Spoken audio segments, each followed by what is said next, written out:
안녕하세요. 지혜의 독서입니다. 이번에 읽은 책은 엘리자베스 스트라우트의 무엇이든 가능하다입니다. 저는 이전에 엘리자베스 스트라우트의 책을 3권을 읽었습니다. 올리브 카터리지, 버지스 영재, 그리고 내 이름은 루시 바턴 이렇게 3권을 읽었는데 이번에 읽은 이 무엇이든 가능하다 이 책은 이전에 읽었던 이 3권의 책 중에서도 루시 바턴, 내 이름은 루시 바턴과 아주 밀접한 연관이 있는 책입니다. 거의 연장선상에 있는 책이라고 봐도 무방합니다. 잠깐 제 개인적인 이야기를 하자면 내 이름은 루시 바턴은 제게 조금 남다른 의미의 책입니다. 제가 독서노트를 본격적으로 쓰기로 시작한 것이 작년 2018년 1월이었습니다. 새해라고 저는 평소에 매년 새해라고 어떤 거창한 다짐을 하거나 새로운 일을 시작하지는 않는데 작년에 특별히 새로 시작한 것이 유일하게 독서노트 쓰기였습니다. 그때 독서노트를 쓰겠다고 마음을 먹으니까 어떤 책을 제일 먼저 읽을까 독서노트를 쓰기 시작해서 어떤 책이 제일 먼저 독서노트에 쓰이게 될까가 그런 걸 신경 쓰다 보니까 책을 고르는데 약간 더 평소보다 주의를 기울이게 됐습니다. 그러던 중 서점에서 내 이름은 루시 바턴이라는 이 책을 만났습니다. 책의 이름에 자기 이름의 무엇이다 라고 밝히는 것이 일종의 선전포고인 것 같기도 하고 자기 전부를 세상에 상정하는 것 같은 느낌도 들어서 내 이름은 루시 바턴, 내 이름은 김지혜라고 하면서 이 책을 들었습니다. 내용은 비록 제가 생각했던 것과는 많이 달랐지만 그래도 재미있게 읽은 책이었습니다. 주인공은 루시 바턴인데 그녀가 입원해 있는 동안 사이가 가깝지 않게 지내온 어머니가 병문안을 왔고 둘이 주고받으면서 나누는 과거 이야기 그리고 그렇게 엄마와 대화를 주고받으면서 루시 바턴이 혼자 떠올리는 생각들과 추억들에 관한 이야기입니다. 그 이야기 속에 아주 많은 등장인물들이 등장하는데 이번에 읽은 무엇이든 가능하다에서 그 등장인물의 상당수가 다시 등장합니다.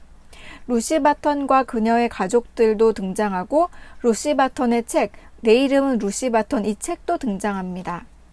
내 이름은 루시 바턴과 무엇이든 가능하다 이 책은 등장인물이 겹칠 뿐만 아니라 그 책의 서술하는 그 스타일도 아주 비슷합니다. 하나의 사건에서 누군가가 엑스트라로 슬쩍 등장하는데 또 다른 이야기에서 그 엑스트라로 등장했던 그 사람이 주인공이 되어서 그 사람만의 이야기가 펼쳐집니다. 마치 이 세상 누구나 주인공이고 자신의 이야기가 있다는 듯합니다. 그리고 또 우리는 서로는 모두 다 알게 모르게 다 연결되어 있다는 메시지도 느껴집니다. 목차를 보겠습니다. 계시, 풍차, 금간, 엄지치기 이론, 미시시피 메리, 동생, 도티의 민박집, 눈에 빛의 눈멀다, 선물 이렇게 총 9가지 이야기가 있습니다. 이렇게 9개의 제목, 9개의 이야기가 있는데 각각이 모두 개별적인 이야기입니다.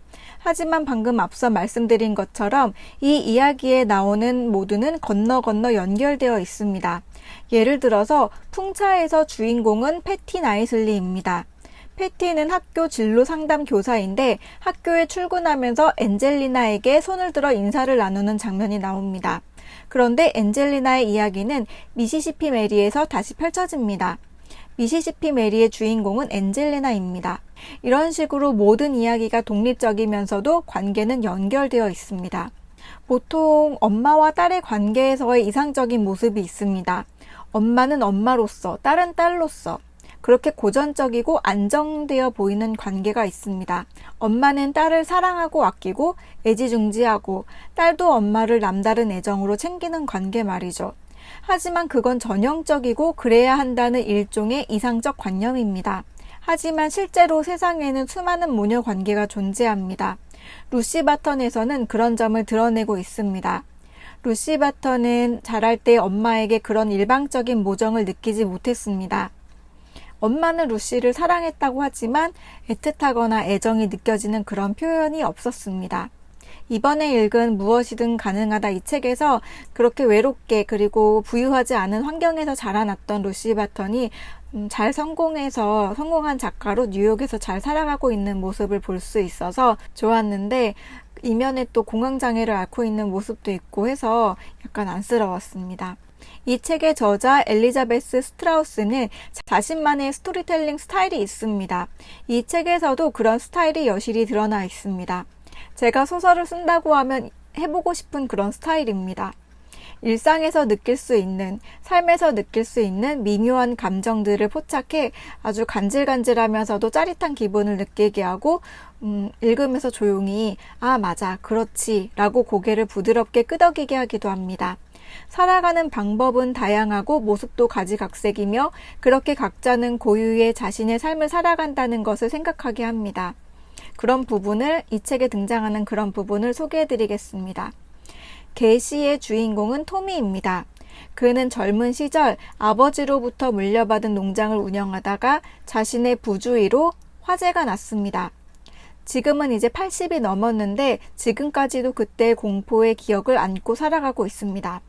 하지만 그는 그 사건에 커다란 의미를 부여했습니다. 모든 것이 불에 타고 있는 중에 세상에서 중요한 것은 오로지 아내와 자식들 뿐이라는 것을 깨달았던 것입니다.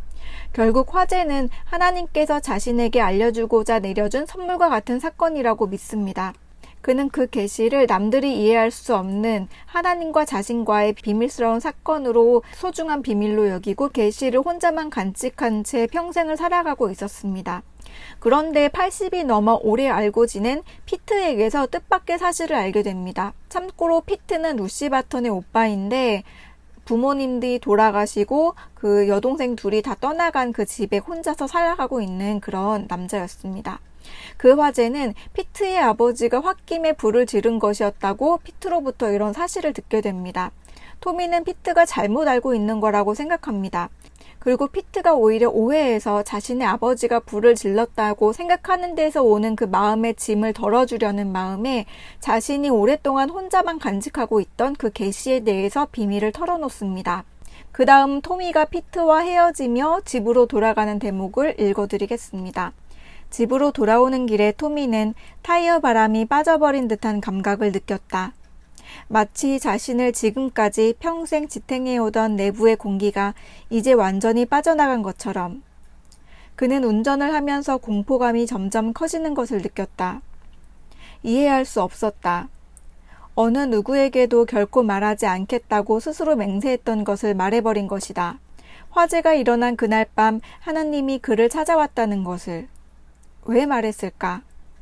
불쌍한 아이에게 뭔가를 해주고 싶었기 때문이다. 그가 그 아이에게 그것을 말했다는 사실이 왜 문제가 되는가? 토미는 확실히 알지 못했다.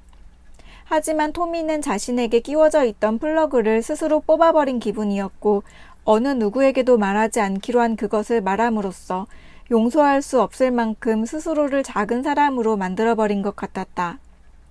그에게 정말로 공포를 일으킨 것은 그것이었다. 그래서 그걸 믿으세요? 피트 바터는 그렇게 말했다. 토미는 더 이상 자신이 자신으로 느껴지지 않았다. 그가 조용히 말했다.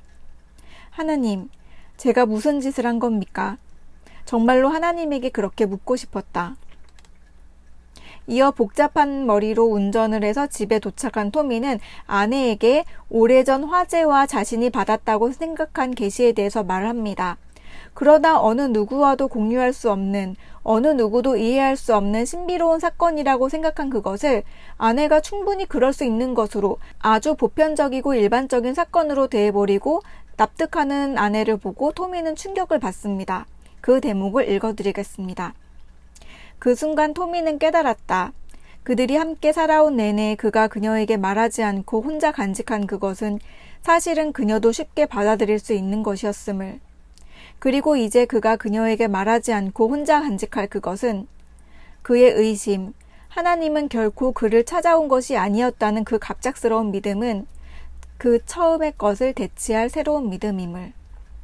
자신만의 것이라고 생각했던 자신만의 계시, 숭고한 비밀이 다른 사람들도 쉽게 받아들일 수 있는 일반적인 것이 되었을 때 그 비밀의 가치, 계시의 가치가 훼손되는 느낌, 그것이 어떤 것인지를 엘리자베스 스트라우스는 잘 그려내고 있습니다.